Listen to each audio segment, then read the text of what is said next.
Hello, hello, hello. This is Elizabeth Clare Brewington, and we are here with a wonderful veteran who owns his own business and has created a coffee that I'm really interested in learning about. This is Elizabeth Brewington with Discover Brightside, the video podcast. And as you know, we love our veterans. So tell me a little bit about yourself and what made you start this coffee business. Certainly. So I'm Trévon Sailor, founder of Sailor's Brew Coffee. Decided to start this. Ooh, try to keep this concise, but from Altadena, Pasadena, in Southern California. I had a family friend who owned a cafe on the border of Altadena and Pasadena. At that time, we were talking about 2018. I was also serving as a police officer for Pasadena Police Department. So I would stop in on my shifts, either before, after, or during, and we would converse. Same question you asked me. He's a older gentleman, African American. What got you into coffee? How long have you been doing this? And from those conversations, I learned he was one of the first Black roasters in California, as well as the vast amount of knowledge he had about coffee and the industry itself, where he shed a light on husband and wife, duos, if you will, that were making excess of $500,000 a year solely roasting coffee. No brand, no major distribution outside of their clientele that they're roasting for. So that piqued my interest. That was back in, call it January, February 2018. Then I had an opportunity to go to Colombia with some coworkers that same year. Went for about 21 days, give or take. Mostly vacation, but got to talk to a couple people within the coffee industry, but didn't really get the answers I was seeking. And by the time I got that information, we were probably about 3 or 4 hours south of the area I needed to be at to actually get what I was looking for. So fast forward, when I come back, that's probably around July 2018. And I sat down after making my own cold brews with a family friend, utilizing his coffee, doing my own research, learning about coffee, learning about the culture, its history. Why not? Well, let me take a shot at this, take a stab. It's $1 billion industry. Pretty sure I could squeeze and make a small little lane for myself. And I got really enthusiastic about the branding side of things. That's why we call it Sailor's Brew Coffee, leveraging our last name. It was also a shot, an opportunity for me to create a family business, something that we're never going to sell. If I wanted to sell the business, I wanted to put my last name on it. And more importantly for me is what the brand stands for. And it's a representation of what I've personally have developed as my own ethos, which is, I'll call it like the Bowley set sail, which is setting your sights on something and staying on course as much as possible until you reach that destination. So I took something that millions of people cherish on a daily basis, coffee, and then I decided to take something I cherish personally that's got me through the military, the police force, now through entrepreneurship, and I'm still on this journey. That ethos of Bowley set sail, and I've been over the years figuring out how to blend the two, where I could get the message out while also presenting a quality product, which is specialty grade one and grade two coffees, primarily from Ethiopia, as well as other high-end places like Jamaica, Jamaica Banana Coffee. Hopefully Kona is coming within the next couple months, and also different type of experimental varietals, different types of fermentations, things that the what I'll call the average American palate for coffee isn't accustomed to and hasn't really been introduced to, with the exception of the last several years. So hopefully that, in a nutshell, answers your question. Wow, that looks like how long has this journey taken? Well, so officially launched the brand,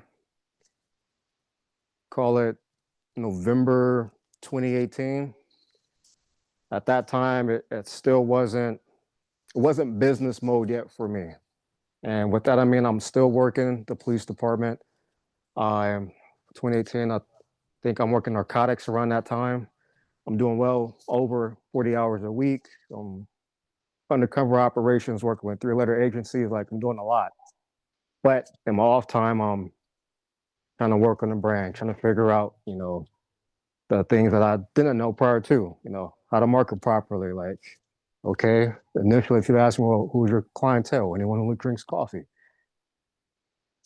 Not necessarily, right? Because within the people that drink coffee, there's Yeah, also, yeah, different lanes. So definitely since call it November 2018, it's when I've been on this journey, and I didn't really kick the gears into business mode until I left the department, which was December 18th of 2020. Decided to just, walk away on good terms and let's figure this out, burn the ships, if you will. yeah, yeah. Wow, my husband and I dabbled with coffee. This was about 20 years ago. We met some people from Cameroon in Africa, and they Mm-hmm. handed us this big bag of coffee beans, and we took it to several roasters, but they already had sourced their coffees. But Mm-hmm. it was very exciting to learn about roasting and all the different things that you add to the coffee. So I am so pleased to meet you because this has been quite a journey, and being in the police force. Thank you for your service. That's always pretty good. So I'm just going to go back to some of my interview questions, and then we'll come back to the coffee. So tell us about your military background, and of course you talked about what inspired you with the Sailor Brew coffee. And so tell us a little bit about your military background. Yeah, certainly. So I enlisted was August 13th, 2009. Um, 2 months out of high school, 17 years old. Listen to the Army. I take a contract for 11 X-ray, which is basically infantry without a designation. Meaning once I got to Fort Benning, they were gonna let me know if I'm gonna be a rifleman or mortarman. So long story short, became a rifleman, 11 Bravo. From there, in basic training, I get a merit-based promotion from E2 to E3. So a private, I guess, yeah, E2, so private second class, if you will, to private first class. After that, picked up airborne contract as well with a Ranger contract. So I went airborne school, went through RASP to get into regiment. Um, got into a little bit of trouble there, not by like passing like any of the physical standards or anything like that, but just made a hiccup on something. I had an opportunity to come back, but by that time I was ready with the 82nd Airborne and on my first deployment in Iraq. And that's like mid to early 2010. I want to say like April 2010, around that time I'm in Iraq. From there, just decided to stick with 82nd. Worked my way from being, it was an alpha company on the line infantry, to work my way to being what do you call like a scout, but not like a cab scout, which is its own designation, its own occupation specialty, but infantry scout. So from Alpha Company to our headquarters, basically focusing on reconnaissance, focusing on long engagements. Had the opportunity to go through what we call RSLIC, which is Reconnaissance and Leadership Surveillance course. Some people deem that to be the fourth phase of Ranger School. So I knocked that out, and then I walked over to Ranger School after I graduated and walked onto that course as well, completed that, and a month after that, I'm on my second deployment, going over to Afghanistan to Ghazni province. Saw combat there. Definitely had a work cut out for us. I believe we had took over that area from the Polish, and we were the first U.S. presence. I think about like 4 or 5 years at that time. For my unit, my group in particular, we had a platoon of about 20 to 22 people, give or take. So we kick out 5 days at a time, split up, 11-man elements, try to stay within several kilometers of each other. We're doing, you know, uh, probes for the area or getting live intelligence, prior to doing clearance operations. So whether you're having an infantry company come through, surveying the area, getting on intel, once operations start doing the same thing, we're also acting as, you know, a stop for reinforcements coming into the area or people trying to flee the area. So those type of operations we saw. Back stateside, I had the pleasure or opportunity to also do a training deployment to Indonesia. So we got to train with their equivalent of special forces. There was probably about 20 of us that made this deployment, if you will, for about 30 days. And in exchange of teaching them long gauge engagements, things of that nature, we got to learn a little bit about some of their tactics when it comes to like operating in the jungle. We went through, some of their survival stuff for like the native plants and the things that they, I guess, could consume within their jungles, and really got to work on the U.S. military and Indonesian military relationship. We got awards for being over there, exchange patches, that type of thing. It was pretty cool, and it was also my first jump, out of a airplane that was not in the United States. So we jumped into Indonesia, which was pretty cool. That was exciting. But yeah, got to do a lot of things from combat deployments to training deployments, various different schools. We went through sniper school in the Army, like I mentioned, Ranger school, Airborne school, reconnaissance, and had a good time. That was my college years, if you will. That was from literally less than a week after turning 18 years old, and I'm all the way till turning 22 was, yeah, all in the military. So Now, did you get any support, like as a veteran-owned business, any of the grants or any of the loans, or were you just so did you just do this all on your own? this has been bootstrapped operations, from the jump. We have the designation for a veteran-owned business, and we've tried at times to get different contracts with the government, but that's a whole nother beast in and of itself. You almost need someone doing that on a full-time basis to really be effective. Uh, they do have forget the percentage of contracts that are set aside, but you're still competing. A lot of people think, hey, just because I get this designation, like I'm a shoe in. No, yeah, you're still competing. You're still up against other veteran businesses, and you're up against businesses whose sole operations revolve around getting these type of contracts. Um, some of those programs really don't work. We are minority owned too, and we've done everything on our own. So yeah, I hear you.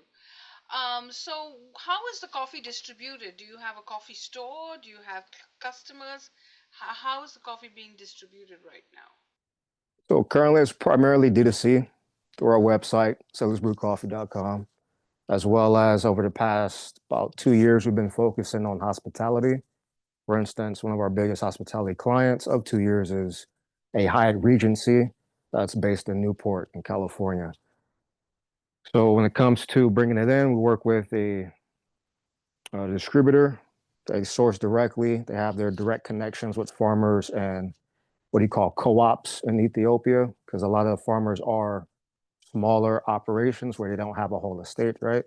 So they have these co-op facilities where they're able to bring in their crops, it gets processed, and they actually get a fair price for their coffee.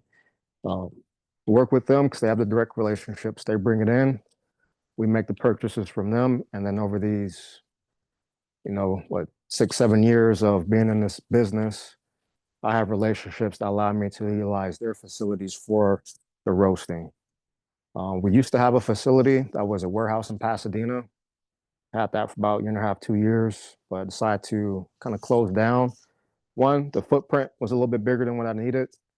And at the time, we were scaling back, trying a different strategy, but definitely want to go back to having something like that where we have a location that facilitates the packaging, facilitates all the operations for hospitality and DTC, as well as a small storefront for, picking up your coffee that's freshly roasted or picking up the merchandise that you may want. Or like I've done in the past, having coffee brewing courses to then teach people, how to actually have a good cup of coffee, because you could go spend $100 for the best coffee that you could find. If you don't know how to properly brew it, it's a waste. It's going to taste like Folgers. But once you learn the mechanics behind properly brewing, then you're able to properly dial in what's good for your taste buds and for your palate. And then you develop a deeper connection with the coffee and with the process of brewing it.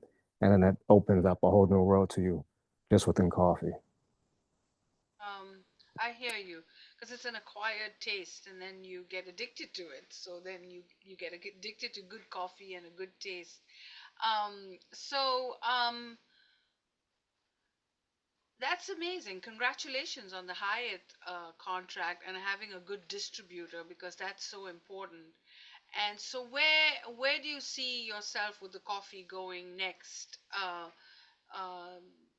because obviously this is a big contract, so you're doing a lot. Do you see yourself with a coffee store, or you want to just continue doing wholesale? How does it work? Most definitely over time, I would like to get to a position where we open up a flagship cafe.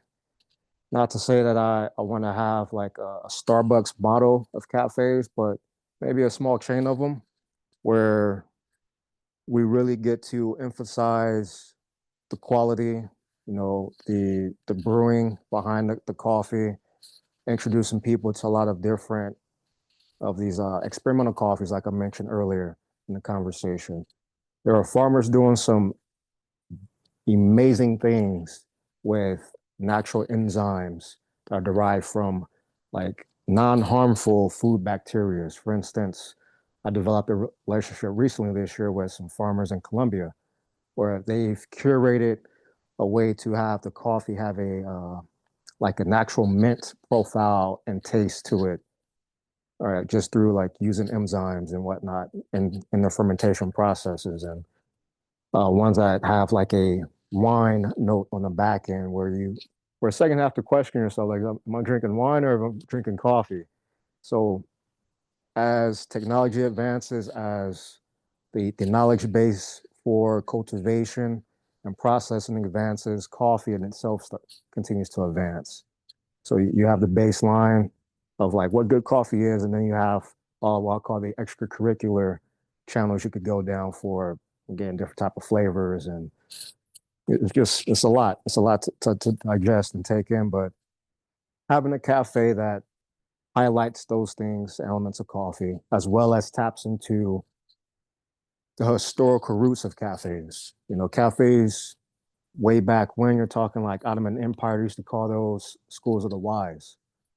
And once cafes made its way into Europe, they called them like penny universities, in particular in England. Reason being, a lot of people, just like today, will come to cafes, converse, talk business, politics, creative ideas, etc. So having a cafe where we also kind of highlight that, but a different way. Maybe where, and this is just me spitballing based on like some previous ideas, but maybe where it's like a non-technology type cafe, meaning like this is just a place to come and do the work on your laptop or to be on your phone. This is a place to come and have real interactions with real people, talk about things, have good ideas flowing, and really tap into the core of like humanity and relationships, while also having some good coffee, place to learn about coffee, etc. So definitely down the road, I look to doing something like that. But for the time being, I think focusing on hospitality and D2C is the lane we're going to stay in until we get to an opportunity where we could do the cafes in the manner that we would like to do it in the areas that we would like to do it as well. Um, This you sound like such a fascinating person, from military to the police to the coffee, and clearly you've put some time in product development with the flavors and introducing it people to something so special. So I know this coffee is very special, and then you're helping all the farmers back in Africa to get fair rates and fair trade. So that's big as well. So thank you for all that you do. And Thank you. so what is your victory point? What makes you feel when you wake up in the morning? What makes you feel so good about this coffee business and life?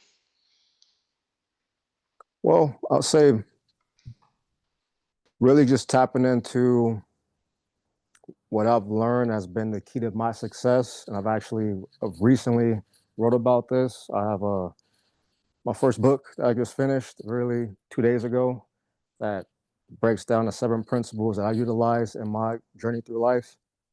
And it's one starting with the definition of success that I tip my hat to Earl Nightingale. You know, he's no longer with us, but he was also a veteran. He actually survived Pearl Harbor, and he went on to do amazing things, especially when it comes to like philosophy, conversations about life. And he had a radio like talk show or something like extent radio program where he talked about these different things about self-development, etc. But his definition was success is the realization towards a worthy ideal. And when I first heard that, it resonated with me. And like over the years, I've thought about it, kind of mulled over it. And basically, like it's not a destination, right? Success is action, it's motion. To be successful, you have to be constantly doing. So it leaves the question, so what do you have to be doing? And it's whatever you set your mind on accomplishing. So a lot of people in today's time, especially in America, we get so fixated on to be successful, it means money. You know, I have to have X amount of money or hit this milestone financially. That's the only way to be successful. No, because if you have a business person, if you have an executive or like an entrepreneur, sure, if that's their goal and they're working towards that, then in my eyes, they're being successful. On the opposite end, if you have someone that dedicates their life to being a monk and wants to go about doing those practices, and every day they're walking that path and doing it on a daily basis consistently, then they're also being successful in their own right. So that definition to me is probably the truest definition for success. And it doesn't matter who you are, you could take that definition, you could fixate on the point, and you can march towards it. The problem that you will run into, though, with that, and I'm gonna write about this as well, it may be in my volume two. What I've experienced is once you hit that destination and you haven't expanded past that point, you may feel a sense of depression.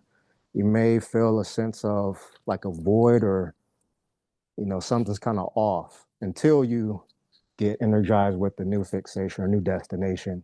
And now you're marching on that path. And now, you're going, you're happy, you have something to look forward to, something to constantly work towards. So I think us as people were meant to operate this way.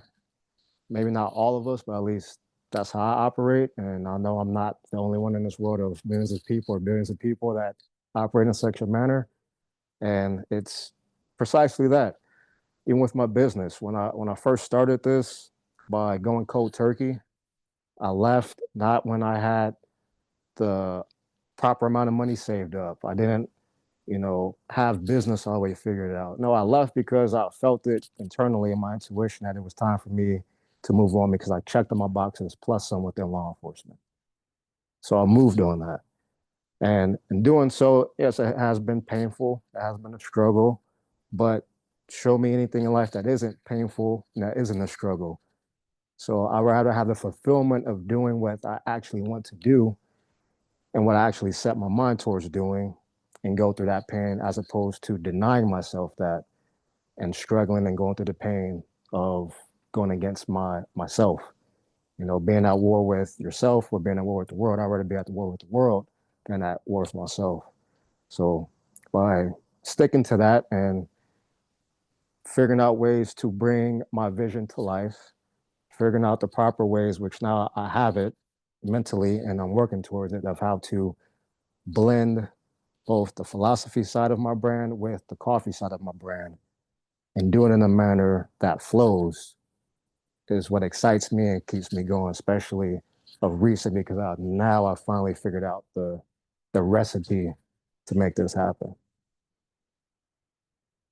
We've spent 2 days with veterans recording them because this is our seventh year of doing our veterans show. and PSTD came up several times, and suicide rates, Hmm. and then when we hear stories like you and so many others that have pushed forward to seeking, finding, moving forward. So, congratulations on that, because you may not know this, but you're a big inspiration to many veterans who are probably listening to this, and civilians too, on how you could roast and make coffee and start a business and continue life. Now, were you affected by the Pasadena fires in LA? Yes, my family was. I The house I purchased some years back was more so deeper in the valley, towards the San Fernando Valley area. But my family's been in Altadena since the 70s, if not late early 60s, late mid 60s, and that's on both sides of my family. So collectively, we lost about four households. In that fire, we're actually still dealing with that aftermath of, rebuilding and just moving forward. Thankfully, everyone has their life, right? No one was injured, but we did lose a lot of physical things. And although physical things can be replaced, not all things can be replaced, whether you're talking family heirlooms or photo books, various different things of that nature. But yeah, we definitely were affected, but it's part of life. You can't control anything but this yourself. So controlling how you react and how you process different situations is key.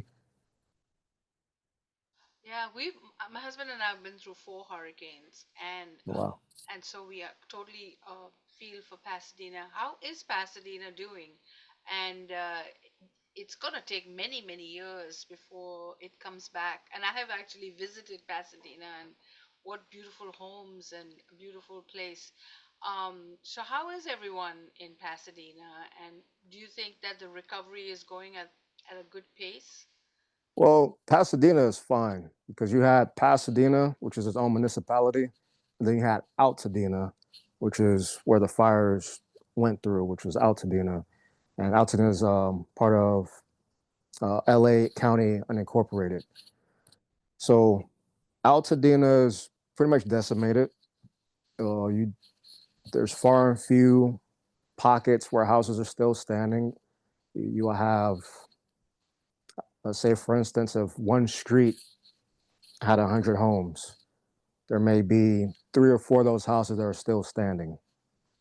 Obviously, they have smoke damage, all types of different things that they have to deal with just to, maintain that home, which may make sense to even just tear that down as well and just build it new. But collectively, it's up in the air because there were a lot of I want to say older people within the community that lived in Altadena that if they're faced with a decision, well, do I just sell this and sell this lot, get the money I could take, and then go elsewhere? A lot of them have done and are probably going to continue to do so. Because if you're retired or close to retiring, having to take out an additional mortgage to then rebuild, and that's going to take X amount of time. Or you could take the money you could receive today, go buy something elsewhere, possibly even a brand new home. Don't have to worry about a mortgage. If you do have a mortgage, it's going to probably be very little, and you could continue living your life. A lot of people elected to do that. And for the ones that are rebuilding, that tight knit community that we had, not sure if that's still going to be there because you don't really know who your neighbors are. You really don't know who your community members are going to be. And especially with the lot sizes in Altadena, these were, my mom's lot that was 11, 12,000 square foot lot. Those lots you can easily add ADUs, multifamily homes. So if developers come in, and which we know they're in business to make money, if I have these bigger lots that I can add three, four houses onto, I'm gonna do so. And that changes the community, changes things because it's not going to be that same single family for the most part, community type homes. So yeah, it's up in the air. We shall see. it takes years and years and years to fix that, and I just keep those families in prayer. And you being a police officer, you must have been on the front line for all this when it happened, because you were right there. So, as a first responder, how did your team tackle everything? And personally, it must have been so hard for you to be so Oh, no. close to it. Well, yeah, so I left the PD back in December 2020. Yeah, so I haven't been on the force since then. But I know they talking to, I still have a lot of friends on the force from Pasadena Police Department. They kind of did the best they could. They were out there trying to pull people out. I've seen videos from some of my friends that, were out there on duty when the fires hit that night or that morning, however you want to look at that. So I think they did a good job. I mean, they did what they could. You're talking historic levels for wind, over 100 miles per hour. That was documented. And fires that historically have always pushed north in the mountains. It's no, it wasn't anything new for Mount Wilson to be on fire. Mount Wilson was on fire with it coming down the mountain slightly when I left, when I enlisted into the military. That summer, those mountains were burning. Almost every year, those mountains burn. But if it does start to come down, they stop it and then it proceeds to go north. And that brings up complacency and how complacency does in fact kill, because I solely believe that my entire community in Altadena, we had grew complacent when it came to these fires. Reason why people were able to sleep comfortably that night with those fires where they were at up until it changed it drastically and people were in the middle of the night. And at least for my family, I was talking to one of my sisters about probably about 1 o'clock in the morning, because at that time I was also watching a fire that was just due south of my own house. So I'm on high alert. They're on high alert. Their power's out. I'm watching things on the app. Tell my sister, hey, go to your car, charge your phone. I'm gonna call you in about an hour, check in on you guys, and see how everything's going. Don't even get to an hour. Probably within 30 minutes or so, I get a text from her saying, we're on our way to your house. I check her location and she's coming across the freeway. So when I spoke to her, when she's out in the car charging her phone, she looks behind the house and like it's almost like daytime. You know, everything's engulfed. So yeah, there was also, I mean, I think my mother received a evacuation text from the county a whole day later. So there was also like things within communication as a whole that probably could have been done a lot better, and just proper planning, from the counties. But again, as far as the front line first responders, I wholeheartedly believe they did what they could with what they had. Well, we'll keep all of you in prayer, and whatever closeness or further it impacts everybody. I mean, it impacted me in North Carolina looking at everything that was going on. So, um, but I really admire you and thank you for being an empowerer. And I love the coffee. I can't wait to try it. And I wish you much success with the coffee. And I hope we do another interview and find out more about this development and your book. We have a book club, and I would love to read the book as well. So I'm excited for you being a book author as well. So congratulations. Thank you. Who knows? This could be a Netflix or a movie story. I love to tell my authors that when you write a book, think about expanding the book and think about a series or something more, because now we live in a visual world, and Mhm. everything now is video. And so you're watching Discover Brightside, and we have discovered Sailor and his coffee. And so I hope you've enjoyed this video, and if you have felt moved by the story as much as I have, write us a comment, tell us what you think, and definitely go to the website and order the coffee and show some support. Write a review, do something, Yes, and indeed. give the Sailor Coffee a thumbs up. Thank you for watching, and please don't forget to subscribe.